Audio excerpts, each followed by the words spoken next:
ডলুছড়ায় বিপর্যস্ত রাস্তা, পঞ্চায়েতের বিরুদ্ধে ক্ষোভে ফুঁসছে গ্রামবাসী। জানা গেছে কৈলাসহর মহকুমার গৌরনগর ব্লকের অধীন ভগবাননগর গ্রাম পঞ্চায়েতের 4 নম্বর ওয়ার্ডের ডলুছড়া গ্রামের একমাত্র ইটসলিং রাস্তাটি দীর্ঘদিন ধরে সংস্কার না হওয়ায় গ্রামবাসীরা ব্যাপক দুর্ভোগের শিকার হচ্ছেন।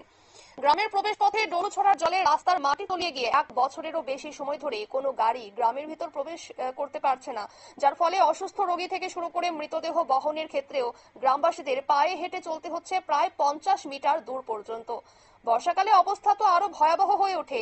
স্থানীয় পঞ্চায়েত প্রতি বছর বাঁশের ভেড়া বসিয়ে সাময়িক মাটি ফেলে রাস্তা ঠিক করার চেষ্টা করলেও তা বর্ষায় ভেঙে যায়। এবছরও পঞ্চায়েতে ভেড়া বসালেও মাটি ফেলা হয়নি। এ ব্যাপারে গ্রামবাসীদের কি অভিযোগ জানবো।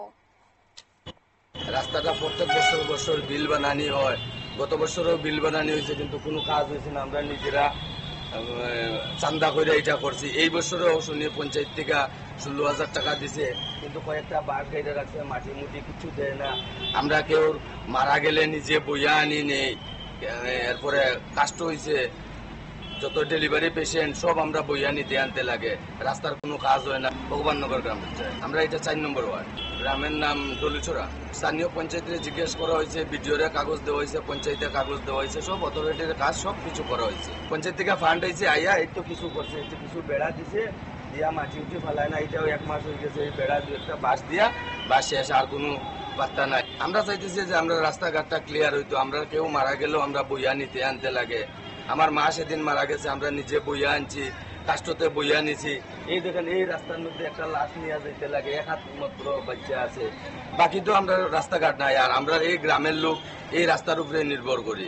এরপরে জল দেখেন, আমার ঘরের গেটের দিকে বড় সাপ্লাই পয়েন্ট গেছে, আস্থা এডিসি এলাকাতে এই দিকেই জল যায়, কিন্তু আমরা এলাকাতে কোনো একটা সাপ্লাই পয়েন্ট দেওয়া হয়েছে না।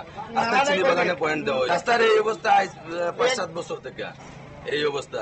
গত বছরে আমরা আপনারা শুনলেন তাদের অভিযোগ, অর্থাৎ রাস্তার জন্য 16,000 টাকা বরাদ্দ করা হলেও মাত্র 1,000 টাকার বাঁশ কিনে বাকি টাকা পঞ্চায়েত কর্তৃপক্ষ আত্মসাৎ করেছে এবং ঘটনায় গোটা গ্রামে ক্ষোভ ছড়িয়ে পড়েছে এবং খুব শীঘ্রই তারা গৌরনগর বিডিওর কাছে লিখিত অভিযোগ জমা দেবেন বলেও জানা গিয়েছে। নিয়ে নিচ্ছি ছোট্ট একটি বিজ্ঞাপন বিরতি, সঙ্গে থাকুন।